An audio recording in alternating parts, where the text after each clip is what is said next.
都市就是一个怪诞、异化、异常的集大成之地。《城市表情》这本书里边呢，写了37个以都市为题材的摄影师，是我个人对于城市的一个认识。我不能算摄影师吧，是一个喜欢摄影的人。80年代那个时候就拍照上海的马路有拍的啊，然后通过这个拍照，甚至是把人家惹毛了啊，老开心。那个时候在日本留学博士课程以后呢，时间上稍微有点空闲，然后我说不如来一个都市摄影大师列传。中国摄影选的这些艺术家，只有一点是共同的，就是他们觉得拍他们生活所在的城市是永远可以做得下去的事情。就是陆月明肯定就是刚才我天天到马路高头去拍照片就开心，什么东西到了他手里拍出来总是龌龊啊，他把干净的东西拍成肮脏的，也就好看了。就先冲到马路上去再说。他到现在还是像小孩一样的，把拍照片作为一种生命能量的出口发泄。书里面的新村就是他们以前生长出生的地方要被拆掉了，然后拍摄啊，作为一种对自己的过去的一种纪念吧。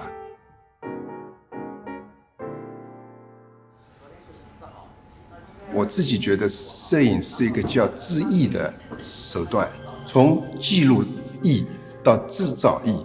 如果一个摄影家不能够看到都市里边有这么一种超乎日常的异常、怪诞、荒谬的话呢，其实是对都市没有什么太多的这个理解吧。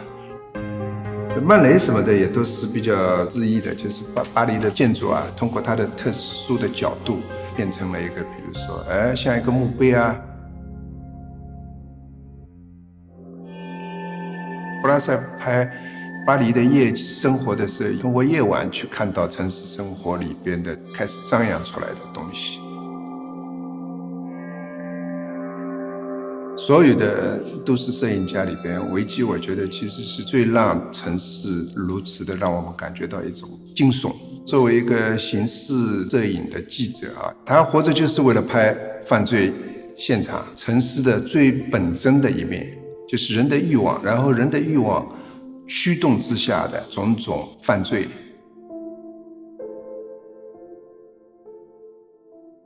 像布列松是一个伟大摄影家，但是你就觉得太干净了。弗兰克的照片就会给你就更有许多回味的地方。这个诗意就是有的是非常阴郁的。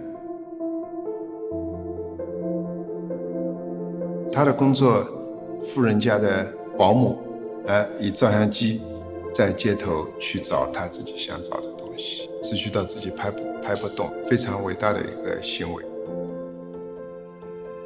城市就是个藏污纳垢的这个地方嘛，越是发达的城市，在城市里边的社群就是说越复杂。你敢用你的摄影去把这个世俗社会遮蔽掉的东西去呈现出来，100个人里边有1个也不得了了。阿巴斯是犹太富人的女儿，她要去拍你所谓的边缘人、畸形人、残疾人。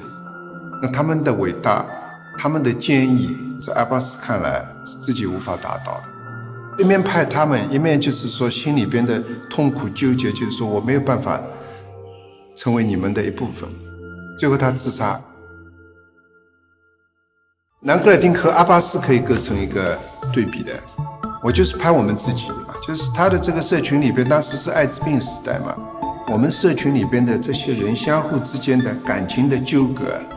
喜怒哀乐、生死悲欢，我就来把它拍下来。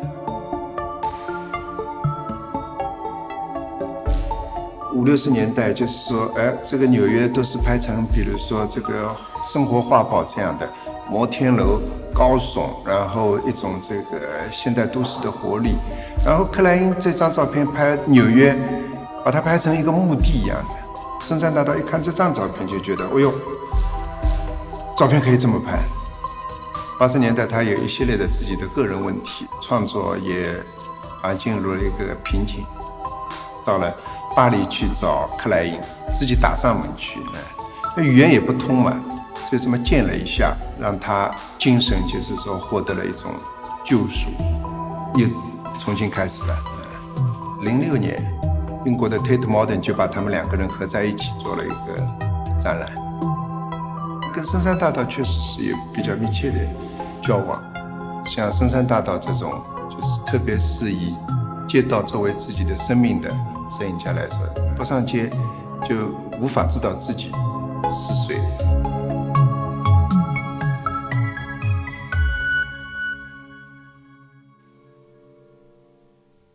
到现在就是用这句话鼓励我自己：100步之内必有惊悚。